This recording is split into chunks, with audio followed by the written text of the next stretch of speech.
Yeah. So good evening, everyone, and welcome to my demo session 2, second demo session.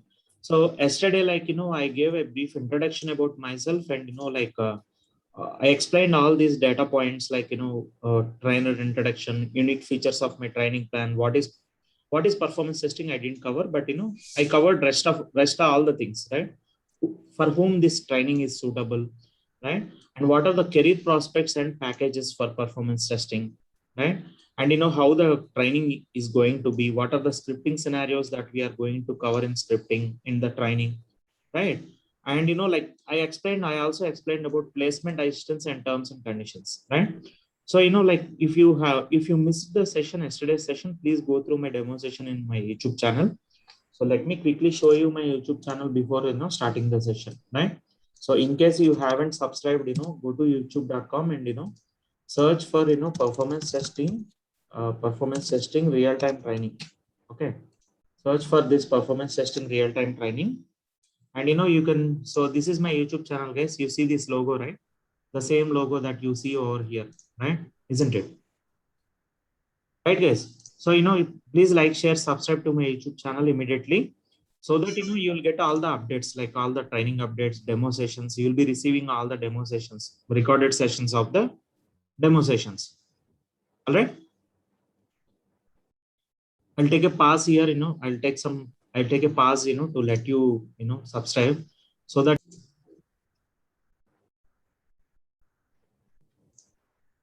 So, and in the last session, I gave brief introduction about myself and about the training, training path, right? And what are the unique features of my training? I explained this, and what are the compensation? What are the packages that you can? What is the salaries? What is the salary range that you can expect in performance testing? I explained it in the yesterday's session, and these are the course contents for beginners, by the way. And for beginners, those who are beginners in performance testing, these are the course contents. I clearly mentioned here. Course contents for freshers or beginners in performance testing. The training would be for a duration of 150 to 200 hours. It will be definitely 200 hours, not less than that. And these I will be covering these guys, by the way. And if you want only JMeter, yes, JMeter and JMeter will be around like 60 hours out of this, right? So JMeter alone will take 60 hours. Performance testing basics will take 10 to 15 hours, 10 to 15. So it comes around 75 hours for only JMeter. Right. And I'll share this, I'll share this PPT to everyone once you confirm your joining. So if not, you can take a screenshot of this, right? So, and however, these are the course contents that I am going to cover for you as beginners. Is it clear, guys? Any queries here?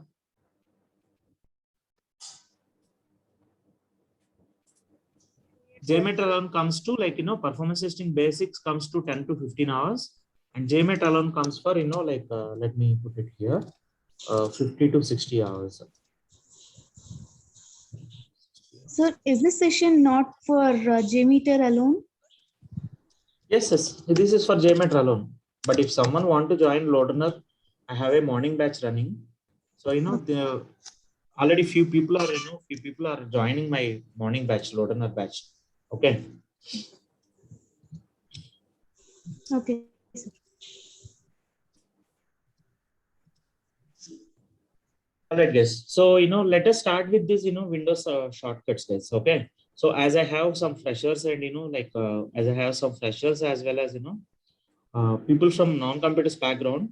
So I just want to cover few shortcuts like which, and Windows shortcuts as well as Zoom meeting shortcuts, right? So let's start with Windows shortcuts. So suppose, if you want to switch between open windows, means I have a couple of windows open. For example, I opened Excel. I have Excel open, and I have, hold on, let me, just give me a second.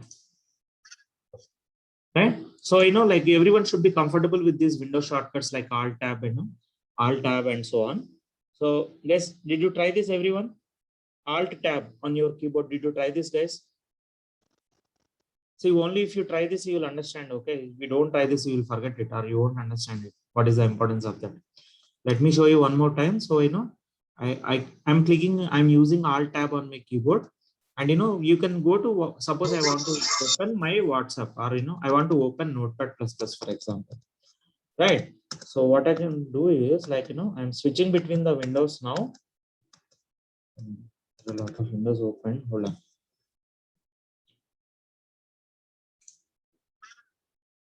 Yeah. So, let me use Alt Tab one more time, this, right? Suppose I want to switch from Chrome browser to Excel, right? So now Chrome browser is selected. You can see that, right?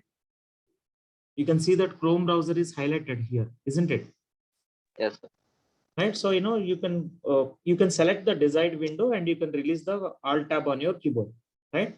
You can release both the button on your keyboard, right? So, this is one of the very useful shortcuts. And next one is, Windows D. For example, I want to see my desktop.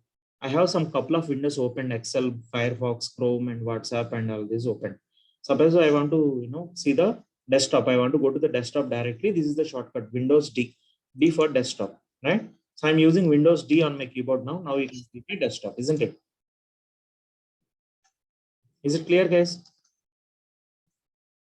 And suppose the next shortcut everyone should know is Windows plus E. Suppose I want to open a file explorer, right? Or Windows Explorer.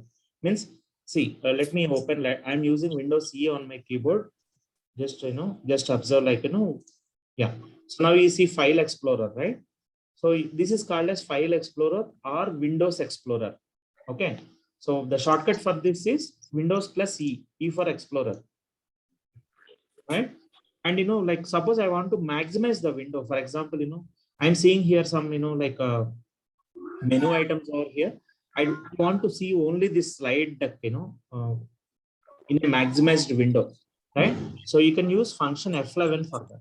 Now we see here, right? You see the difference, right? Guys, is it clear, guys? Guys, please respond. Yes, sir. Yes, sir. Right? You understood, right? What is the purpose of this maximize windows? Yeah, sure, sir. Yes. Right? And next, you most of you know this Control C, Control X, and Control V. You should be knowing this, most of you, right? And let me show you quick access. There is another wonderful feature of Windows operating system called quick access. Right? Suppose like I want to see, I want to go to this, hold on. So I have JMeter, installed. I have JMeter on my machine in this drive. Let's say, for example, I have JMeter. Let me go to the JMeter folder once quickly.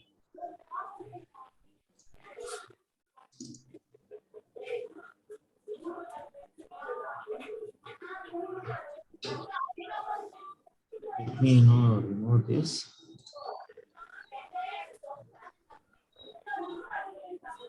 Okay, so I have JMeter. Let me go to the JMeter on my machine. Right, here is my JMeter folder, and this is the latest version of JMeter. Right, so every time, suppose I use this folder, I need to come to this folder very frequently. Right, so what I can do is I can pin to quick access. Okay, see here, observe here, there is no shortcut for this 5.4.1 Apache JMeter 5.4.1 now. I came to this folder and like I'm using this pin to quick access, right? And observe here, it gets added here, guys. Okay, so now you can see here, this got added here. Now next time, if I want to go to that folder, right, I need not search for that. I can directly go to this. I can click on this quick access. You see a pin symbol, right? So you just click on that for that quick access, that shortcut, and you go to directly to that folder. You can go directly to that folder. Is it clear, guys? Everyone? Right? So these shortcuts are very helpful, very useful for any software engineer, right? And coming to the remaining shortcuts, like I have listed out some Zoom meeting shortcuts for, as you will be, we'll be using Zoom meeting throughout this training, right? So I have listed out some Zoom meeting shortcuts. Suppose you want to mute or unmute your line, right? So instead of using mouse, right, you can use Alt A. Okay. So if you want to mute or unmute, you can use Alt A. A for audio. You can remember like this. Okay. Alt means that, right? Alt means change. Alt or alter. The general meaning of alter is change, right? So if you want to mute or unmute, you can use this shortcut Alt A. This keyboard combination called Alt A. And if you want to turn on your video on or off, right? So you can use Alt V, right? And if you want to, suppose you are muted, your line is muted. For example, I'm muting everyone, right? I'm muting everyone, guys, by the way. So, if you want to speak now, right? So you can, to temporarily unmute, for unmuting temporarily, you can press and hold the space bar. Can you please try it, guys, everyone? You can press and hold the space bar and you can speak out. And once you release the space bar, again, you will be on mute. Clear, guys? Yes, sir. Right? And like the next one is, if you want to type something in the chat window, Alt H, and if you want to share your screen, Alt S is the shortcut, right? So these are the few, Zoom meeting shortcuts that will be useful for this, for this online training, guys, right? And now let me move on to the next slide, right? So before going into starting the actual JMeter, I want everyone to know your computer, right? I named it as, KYC. I use this term called KYC. Everyone knows this KYC, right? The general meaning of KYC is know your client, isn't it? Know your client or know your customer, right? So I'm using this term and, for this, as a shortcut for know your computer. So what do we need to do? Everyone should know these guys, those who are, using any computer, right? So, everyone, at some point or the other, you may need to use this.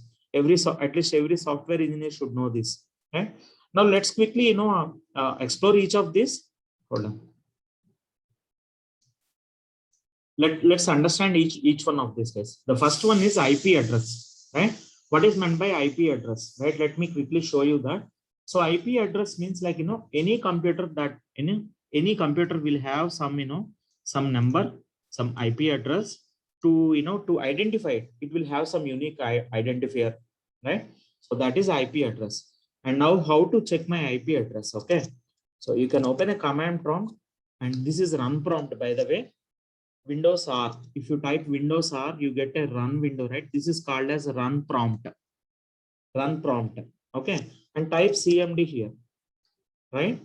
It will open a command prompt like this. Or else another way is in your Windows search box, right? Type CMD. This is called as Windows search box. You can type Windows, you can type CMD here, and you can also launch command prompt from here, right? Select that and you get a command prompt like this, right? Now, if you want to see I want to see my IP address. Okay, this is the command for that. ipconfig is the command for that, right? And here is my IP address, my computer's IP address, 192.168.0.134, right? This should be read as, 192.168.0.134, right? So in computer language, like, we pronounce 0 as O. This is actually 0, but, it is usually pronounced as O. Is it clear, guys? If someone asks you to tell the IP address, right? So, this is what you have to tell. This is how you have to check. Open a command prompt and type this command called ipconfig, right? And you see, you scroll down and see for look out for IPv4 address. This is your IP address. Is it clear, guys, everyone? Yes. Yes, sir. Right. So coming to the next one. So again, if you observe here, right, there are, you have something called IPv4 address and IPv6 address, isn't it? Yes. Right. So, this IPv6 was introduced, recently. IPv4 is there from, from the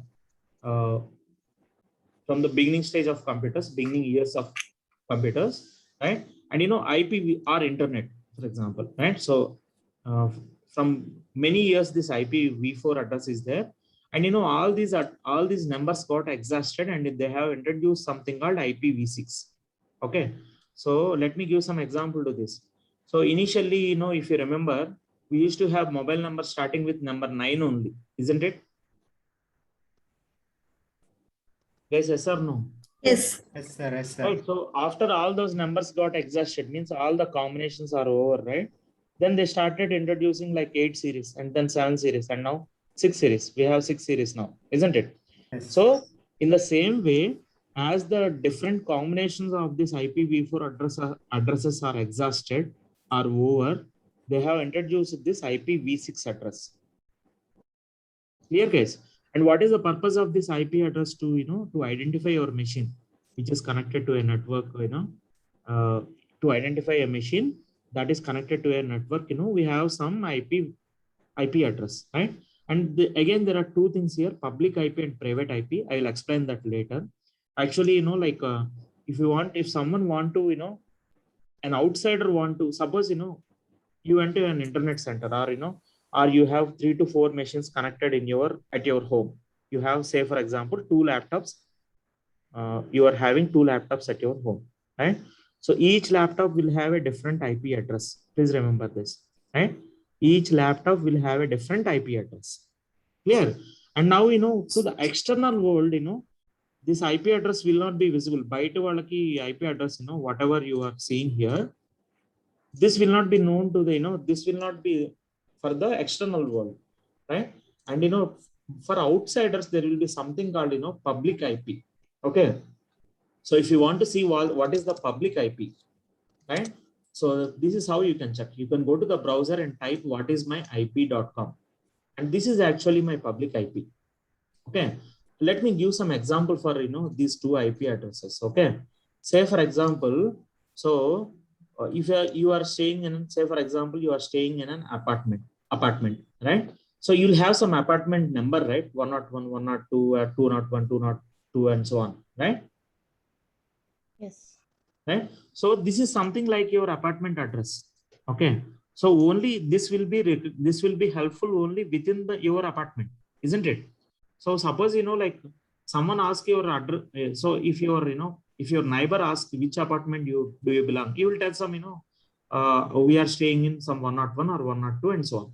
This is something like that. This IPv4 address is something like that, right? But if an outsider asks you, say for example, I ask where do you stay? If you say 101, 102, I will not know, right?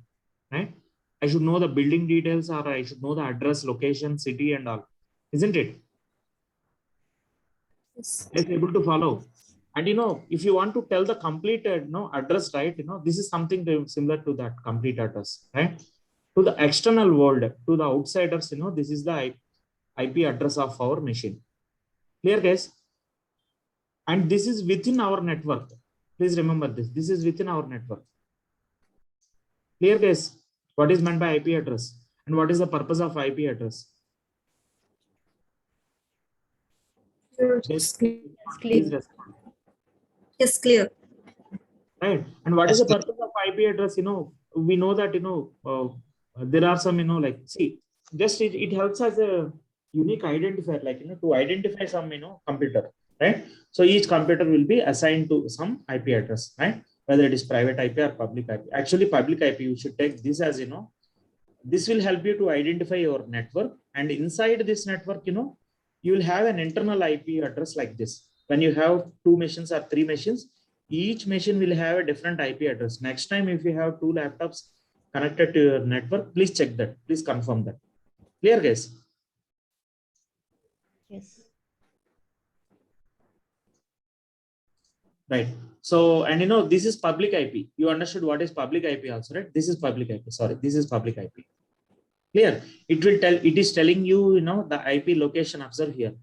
Nanakram Goda TGIN means Telangana, India, right? And I am using Zoom Fiber Solutions. This is my ISP. ISP stands for Internet Service Provider. Okay. I am using this internet connection provided by Zoom Fiber Solutions. And this is my location. I mean, nearby location. Not exactly. This is my IP location, right? And this is my public IP, right? So let's move on to the next one. Is it clear, guys? If you don't have any queries, we'll move to the next one, right? And host name. Let's understand what is meant by host name. So every computer, every machine will have some host name. Just like how it has some IP address, every machine will have some host name. So how to check that is, you can use the same command prompt, and you can type. So you can type host name. So this is my machine name. Okay. This is my machine name, guys. Clear, guys? So this is nothing but host name. So how to check it? Just type host name in the command prompt and you'll see your computer name. Clear, guys? And if you want to see that, the other ways, there are few other ways. For example, let me go to desktop and, you can right click on this PC. Okay. This PC. Yeah, here it is, right? So right click on, and select properties, right? And you can see the machine name here as well. The device name is desktop T820 B63. This is my device name. And this is my processor. What is processor, guys? What is meant by processor? Everyone should know this computer basics, by the way, for this testing course. What is processor? What is meant by processor? The computer speed of the processor.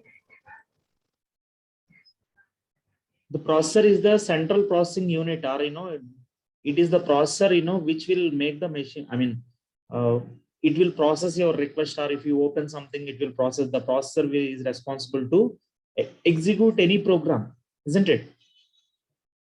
Central processing unit, you call that as CPU, right? Central processing unit, or or processor. Processor is the one component of a computer which actually processes when you open any program, or when you restart your machine. That like the processor is something, processor is the component which processes, or which starts your machine, your computer, and which runs any program on your machine.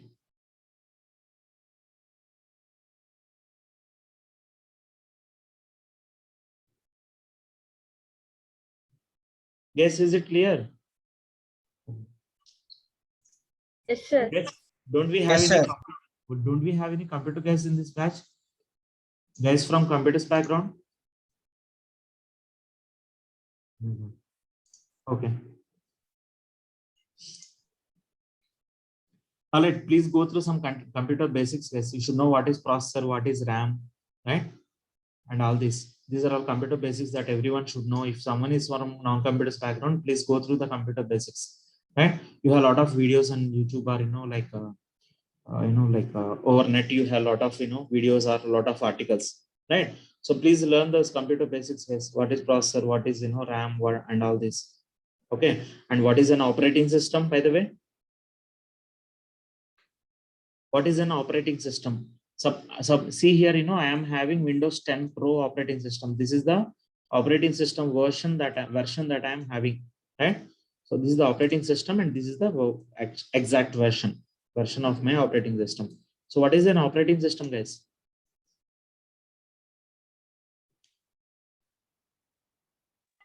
It is the bridge between the computer and the human. Operating. Yes. Yeah. Can you please repeat?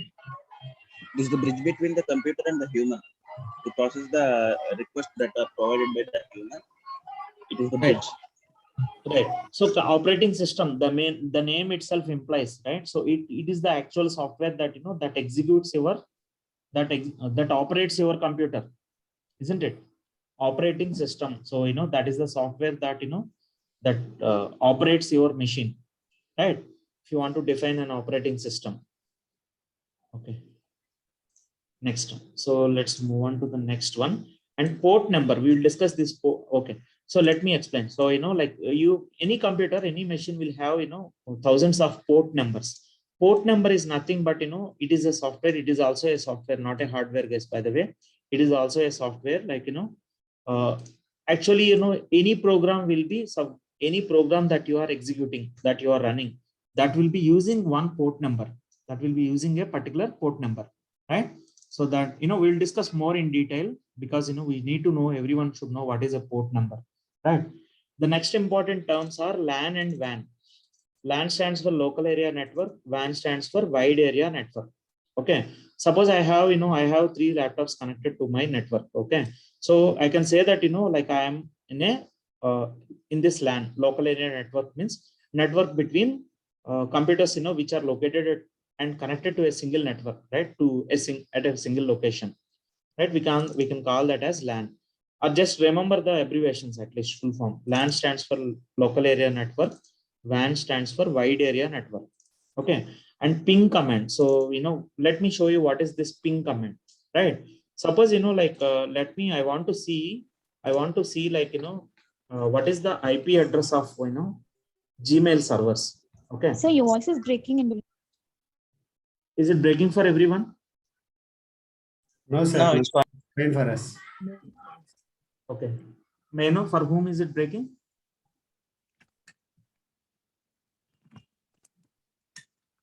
it should be an issue on your side. Okay. So because it is fine for everyone, it should be an issue with your network.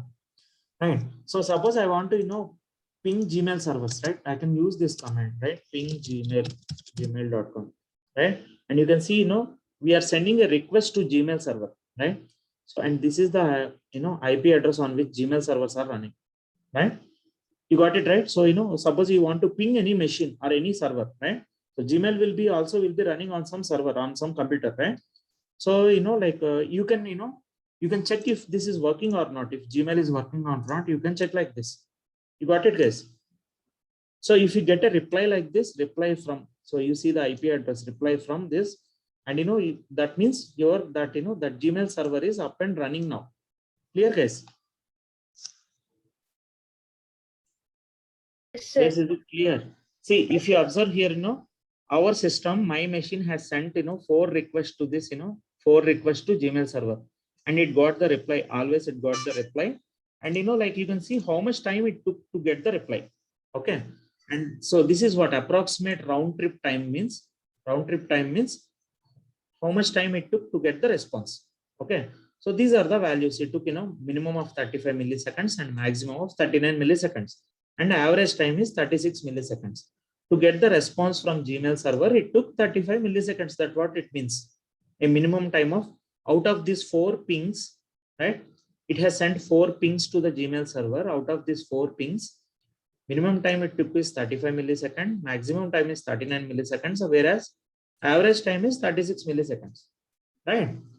So this is the purpose of, we will use this ping command, in real time. Once you start working, right, you'll use this ping command, that's why I want to, cover that. Clear, guys? Everyone should know this ping command. What is the purpose of that? And FQDN, I will cover it later. I will explain it later. So basically FQDN stands for fully qualified domain name. Means this is the complete, name of your machine. This is a complete name of your machine. So, when you are connected to a corporate network, say for example, TCS.com. So, or else, let me say CTS.com.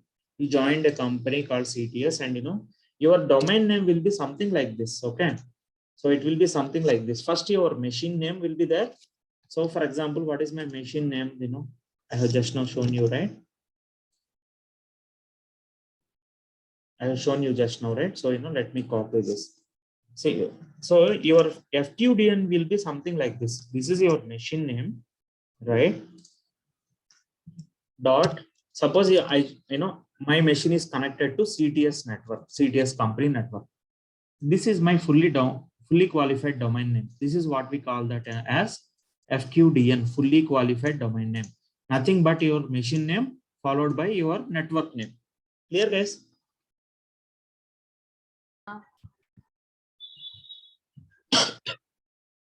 Sorry.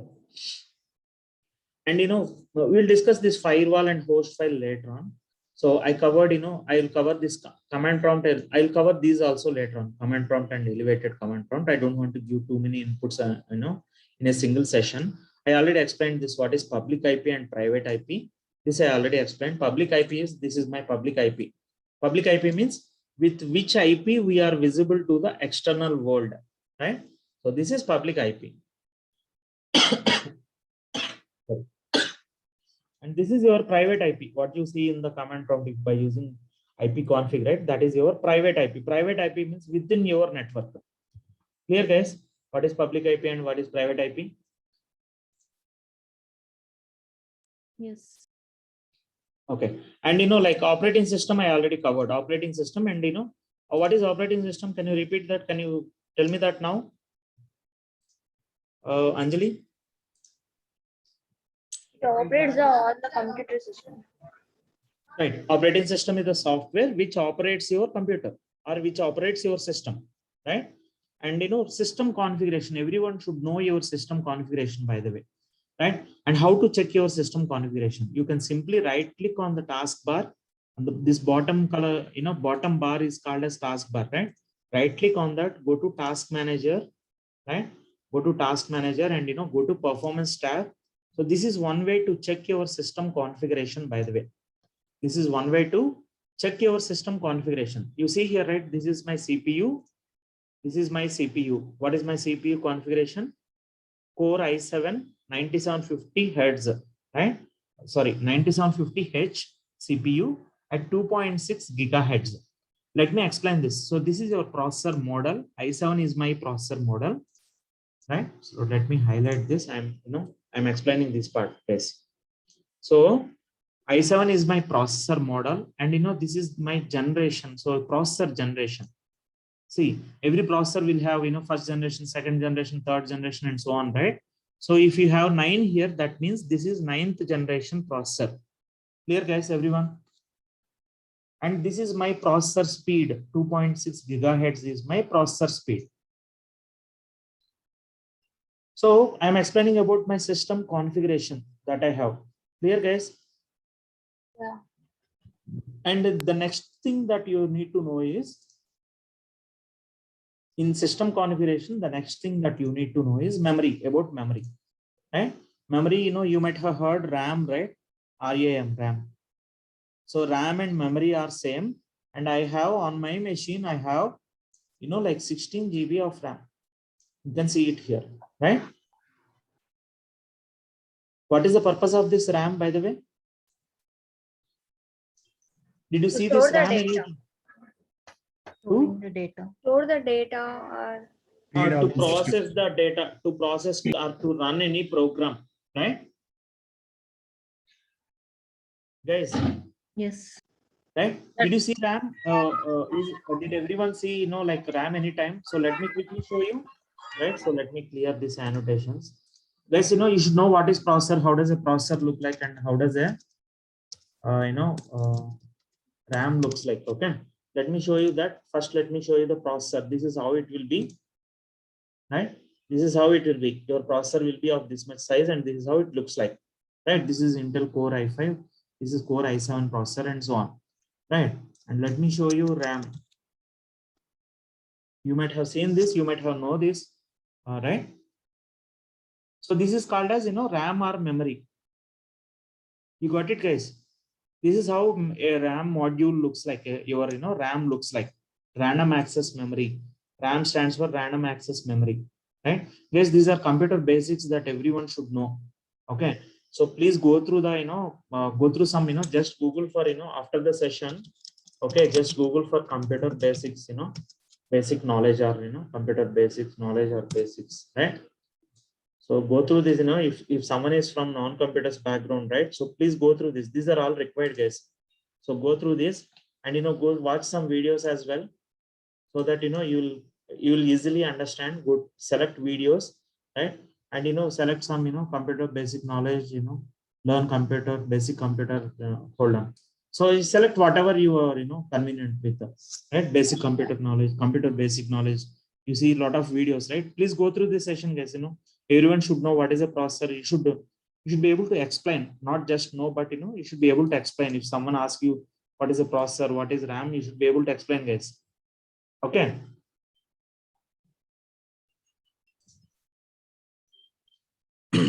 Guys, no one will teach you, these basics, no one will teach you. Okay.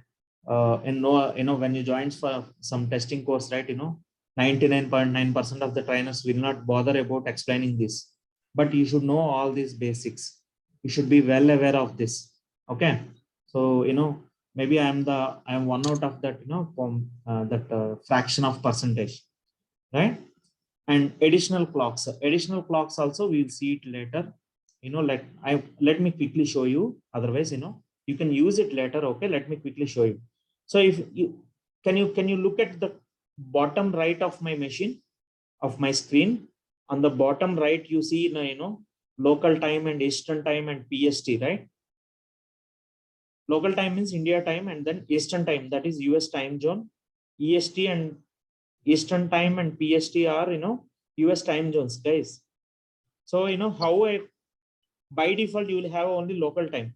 So how can you make them visible is, you can right click and, go to this, tool, adjust date or time or something. So let me, I forgot it. Yeah. Date, time. Yeah. So here you can see, let me show you one more time. Right click over here, adjust date, time. And, you see something called add clocks for different time zones, right? So you can add the time zones here. Suppose, you are, Suppose your friends are close friends are, your siblings are staying in US, right? You want to, like every time you are confused, like what time it will be in US, right? So you can use this feature, this additional clocks feature, right? And we will use this actually when we are doing, performance testing, when we are working in a project, we'll be using this. That's the reason I have included this additional clocks in Windows operating system. Clear, guys? Guys, is it interesting or boring or, Interesting. It's clear. is it interesting? Can you give a thumbs down if it is interesting? I'm asking reverse in reverse. Can you give thumbs down? I'm asking to give thumbs down if it is interesting.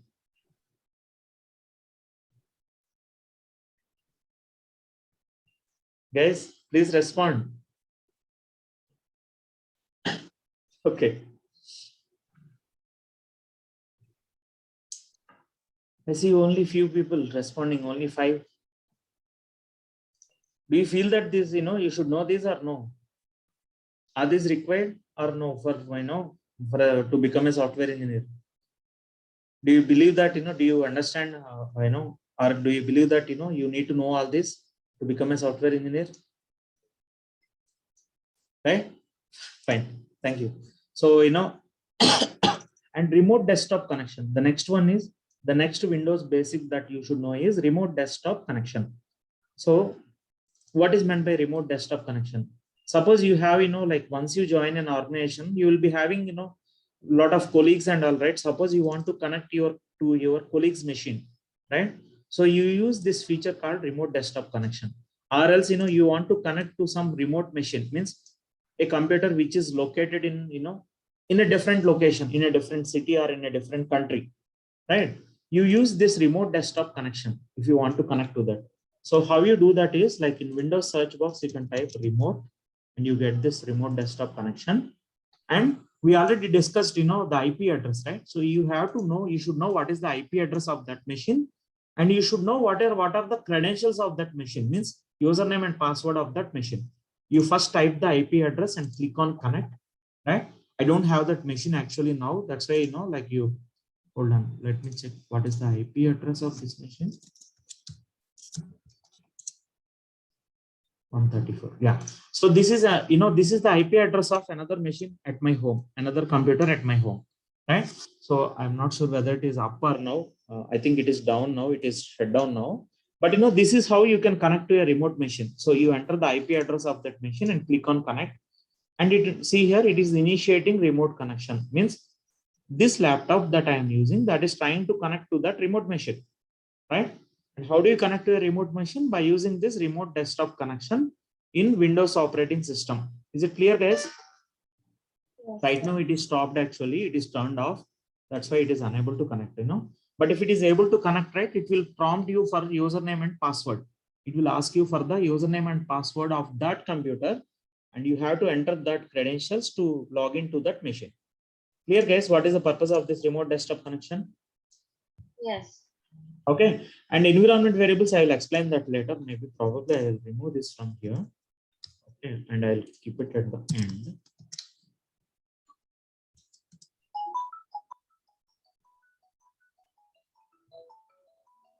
Right? So, and Windows shortcuts I already covered. And one more thing you need to know, every software engineer should know is Excel, MS Excel, Microsoft Excel, right? I'm talking about this one, guys. Microsoft Excel, right? Every software engineer should know this, Excel basics at least, right? And now if you don't know, if you don't have any idea of this, start learning it today. So once you launch Excel, you see this, right? Welcome to Excel, and you can take it, click on this thing, right? And there will be trainings here, guys. There will be Excel trainings, basics, okay? How to create an Excel, right? So take it to click on this, let's go, right? So you can learn some basics of Excel over here, okay? Clear, guys? So start learning it, start learning Excel. And one more thing, you will have some videos also. Let me show you that. So drop down tutorial and all this, or else, let me, yeah, I opened a blank sheet, blank workbook, and go to help. show training, click on show training, and you see some videos here, right? Quick start and rows, columns, and cells. You should learn this terminology. See, these are rows. The horizontal ones are rows. These are columns. And each box in an Excel sheet is called as a cell. Each unit is called as a cell, CEL, right? So you see here, right? Excel video training. Go through this, start watching these videos daily, watch at least one video. That is good enough. And you should understand all the concepts. You should learn all the concepts. These are, every software engineer should know this Excel base. Every software engineer will be using this Excel in their day-to-day life, right? And also Word, MS Word, right? So everyone, every software engineer will also be using MS Word. I hope everyone knows this, right? Isn't it? So here also you have some training. Go to help and show training. Click on show training, and you can go through these tutorials. Word for Windows training. Go through these videos, right? How to create a document. Once you click on quick start, right, it is showing some links. Create a document in Word. So click on that link and you will watch some videos. You will get some videos, right? So you need not join any course for this, by the way. Okay. Happily sit at your home and learn this, learn this Excel and Word by watching one video at least per day. Here, guys. Will you do that, guys? Or you feel that oh, we have to learn these many things for to become a software engineer? Is anyone feeling that like that? Guys, please respond. Okay. So sessions should be interactive, lively. I know I prefer to have a lively session and interactive session, guys. Okay. Guys, are you sleeping? No, sir. So I just want to see you. Can you turn on your video if you don't have any issue? Okay. I just want to see what do you feel? I'll try to read your face. Can you turn on your video, guys? Are you surprised that we have to learn? Oh God, we need to learn Excel and Word also to to become a software engineer. Anyone feeling that way?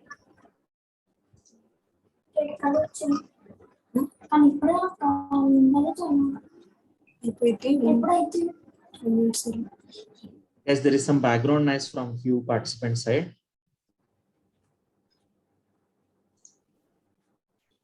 I'm muting everyone, so if you want to speak something, you can unmute yourself. So what is your exact feeling now, guys? Are you interested to learn this Excel and Word and all this? Yes, sir. Yes. Yes, sir. Good. So you need not you need not pay anything, or you need not join any course anywhere. Okay. So you have videos over here. So watch these videos, right? Let me play one video. Will be very interesting videos. Go through these, go through these training videos on Word and Excel, guys. Please start, learning Word and Excel today itself. Okay, today or tomorrow, as soon as possible, right? And static IP and dynamic IP we'll discuss later. VPN and these all we will discuss. The rest of the topics we'll discuss later. Okay, later, guys. Okay. But these are the computer basics that every software engineer should know. Every software engineer, whether it is a developer or a functional test engineer or any software engineer will be knowing all this. Okay. Next. So once you know your computer, know about your computer. And by the way, one more thing, let me show you something here. So my machine has a RAM of 16 GB. That is what you can see here, right? Out of which 11.8 MB is already in use. Right, currently in use. You see here, right? In use. When I keep my cursor over there, it is showing in use, right?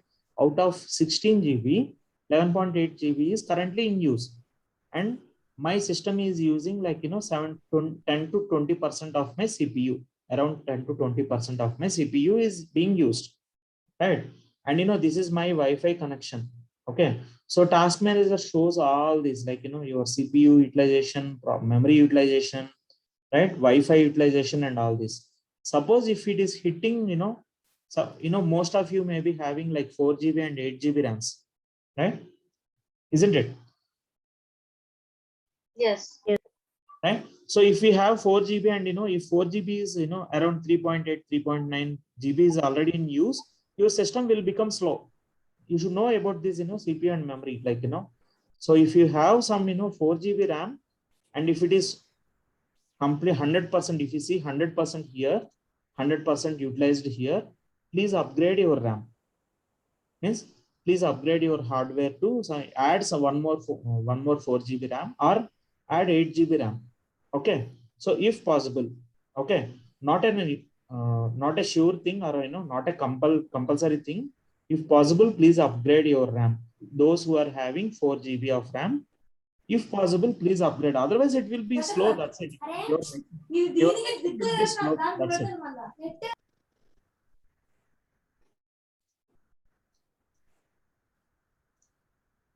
Okay. And here it shows you, like, your Wi-Fi. Wi-Fi means, the Wi-Fi connection that I am using, right? And this is my hard disk on my machine. Actually, it's not a hard disk. It is an SSD, solid state drive, right? On your machine, you may be seeing HDD. HDD stands for hard disk. Hard disk is where all your, data will be saved, right? Your operating system and in any Word documents, all your data will be stored on your hard disk. In my case, it is an SSD. All the information will be stored on this SSD. Clear, guys? Yes. SSD sir. stands for solid Yes, sir. state drive, right? There are 2 types of disks for storage. Okay. So HDD and SSD. Okay. Kishore, all these calculations that task manager will that used in when we are evaluating the performance matrices? No, but you should know all these, what is CPU and what is memory, like, because, we will be, yes, we will be evaluating, like, we will be looking into what is the CPU utilization, memory utilization on the servers. Suppose you are testing some application, that application will be running on some machine, right? On some server, right? So you have to, you should have an idea, like, what is the CPU utilization, memory utilization on the server machines. That is the reason I'm explaining this here. Also, these are all computer basics that everyone should know. Every software engineer should know. Is this Perfman? What is that? Is that Perfman, right? No, this is task manager. Perfman Task is manager. different. Perfman. See, Perfman is different. Let me show you Perfman, whatever you're asking. This is Perfman. This is a completely different thing. This we call that as Perfman. Okay, I'm not talking about this, but this is task manager will show you, like, what is the CPU, memory, or disk, and what is the utilization at this moment. So no, How my much, my question is, so when someone send you the performance related matrices, in that time, how much the memory, CPU, disk it is used in that calculation part when required, do we include these calculations or not? That's it. yes, we will include those. Are the, when you say performance data, like, of a server, this is what we will have.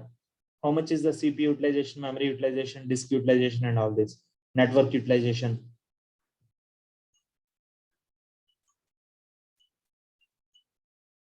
Is it clear? Did I answer your query?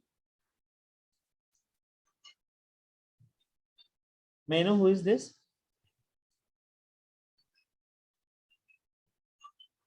You are on mute if you are speaking.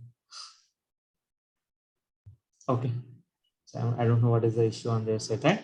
Yeah. So this is, hard disk and SSD. So this is how a hard disk look like, guys. This is how a hard disk look like, and this is how a SSD looks like. So your SSD will be something like your RAM actually.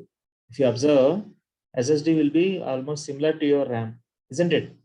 Hard disk means you will have such kind of disk, that round shaped disks, right? Whereas SSD looks like a RAM. You got it, guys? Yes. Right? Yes, sir. And nowadays, like, most of the computers, good configuration or costly computers, generally SSD will be faster than hard disk. That's why, if you want more performance from your machine, so, we will buy this SSD, solid state drive, right? Clear, guys? And here there is a chance that data will be corrupted, or if you accidentally drop your laptop, right? If your laptop falls down, right, accidentally, so there is a chance that this hard disk will be corrupted. But that doesn't happen in this case. When you have an SSD, there is no that doesn't happen in that case. Whenever there is an accidental drop, or Also, it will be faster. SSD will be faster than hard disk, right? So, if someone want better performance, more performance, right? So, we'll buy, like a laptop having SSD. Clear, yes. But this is costly than hard disk. That's why, normal range computers will have hard disk, and, like costly computers will be laptops or desktop will be having this SSDs. Right, guys? So, this is about, let me show one more time. This is about the disk. This is for storage. What is the purpose of this disk, guys? All the data on my machine will be stored on this disk, right? It can be all the data in a computer will be stored in a hard disk or SSD. Here, guys, if someone asks you what is hard disk, you can explain, right? What is a disk in a computer? Can you explain, right? You can explain, right? Yes. Yes, sir. Okay.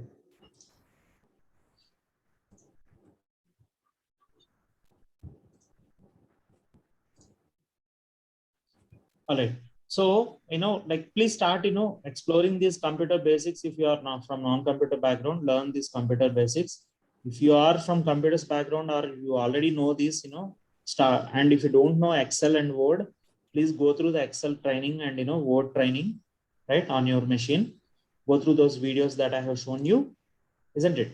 So how to create a document. This video covers how to create a document in Word, right? In that you have a lot of videos, right? So in that way, like you have a lot of videos, right? Click on this back button, or else, click on, yeah. So, and, go through the next link then. Once you complete this, go through the remaining links one by one. Okay. So, there is no hurry. You can learn one, at least, go through one video per day. That is good enough. And next, coming to, software development life cycle. The next concept that I want to cover is software development life cycle, and I close the session for today, guys. Let me explain this software development life cycle, and I will close the session for today. Right. So any software, suppose, any software or any project, suppose, a team is working on developing some software, developing some project, right? So these are the different phases in the software development. To develop that program or to develop that software. These are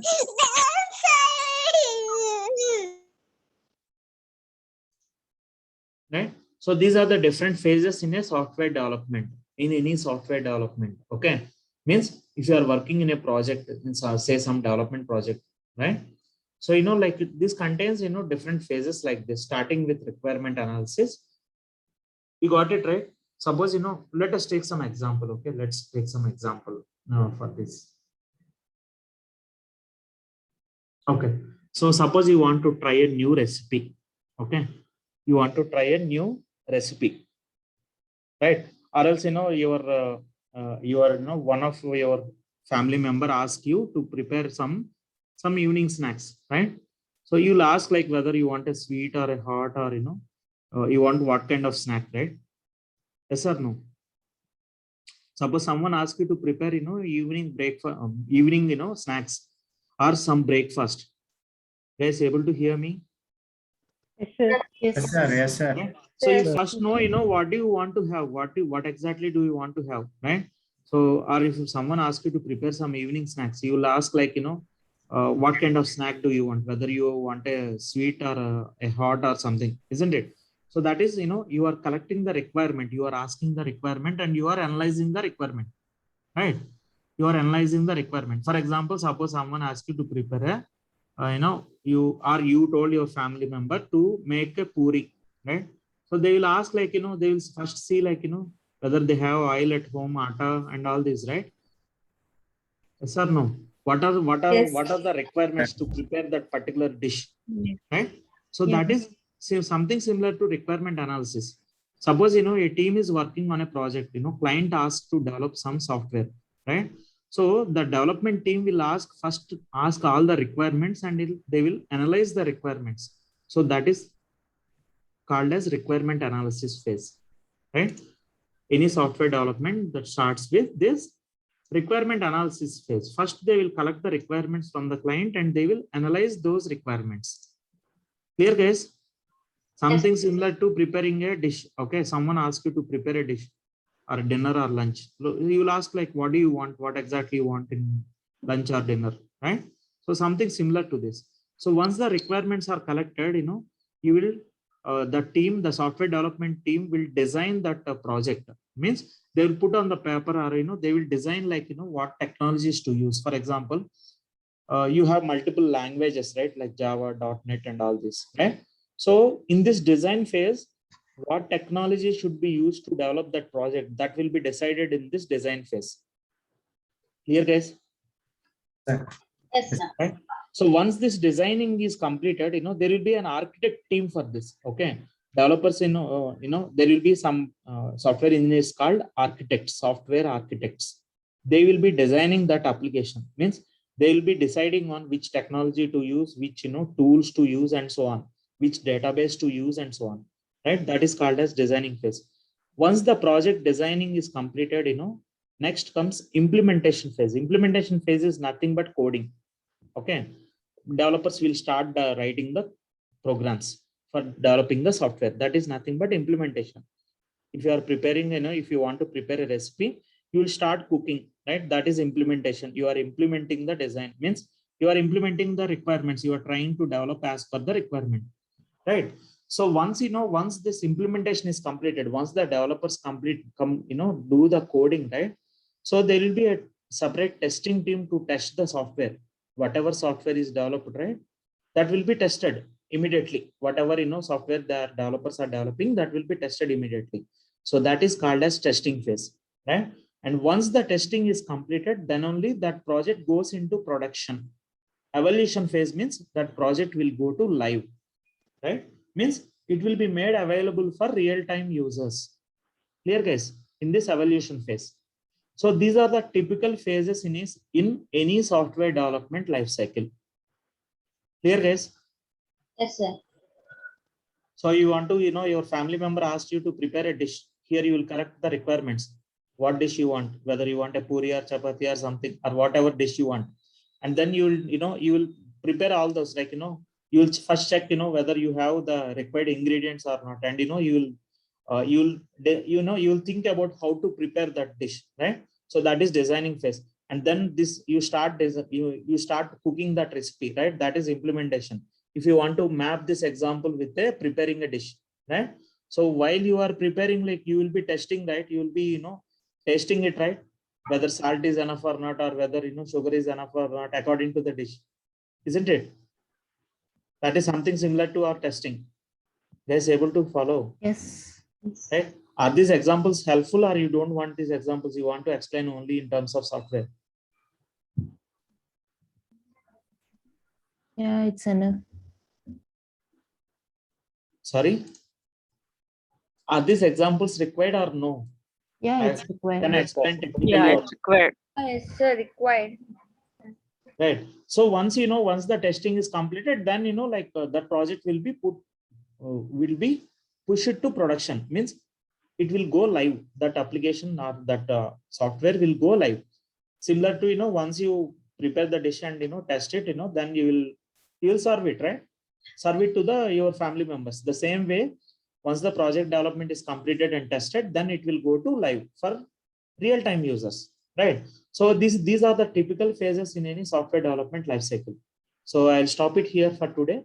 I'll take a pause now, and I'll leave the floor for any queries, guys. I'm pausing the recording. Hold on. So please like, share, subscribe to my channel. This is for recording purpose, guys. So if you haven't subscribed, please like, share, subscribe to my YouTube channel. And like we are in demo session 2. For performance testing with JMeter, enrollments are still in progress. And if you want to enroll for the training, here is my contact number. Please contact the mentioned contact number. Thanks for watching. Yes. So this is one of the very important interview question, guys. Interview FAQ. Can you explain the FAQ or the interview question can be something like this? Can you explain the software development life cycle? Right? So if someone asks you this question, you have to explain in this way. First, the team who is working on that software project, they will be collecting the requirements and they will be analyzing the requirements, and then they will be designing the application, right? Architect team will be designing the application, and developers will be implementing that code means developers will be writing the code in the designing or in the coding phase or implementation phase, right? And as the code is developed, testing team will be testing that, code, whatever is being written by developers. And once the testing is completed, the application will be going into production. So this is nothing but evaluation phase. So these are the typical phases in a software development life cycle. And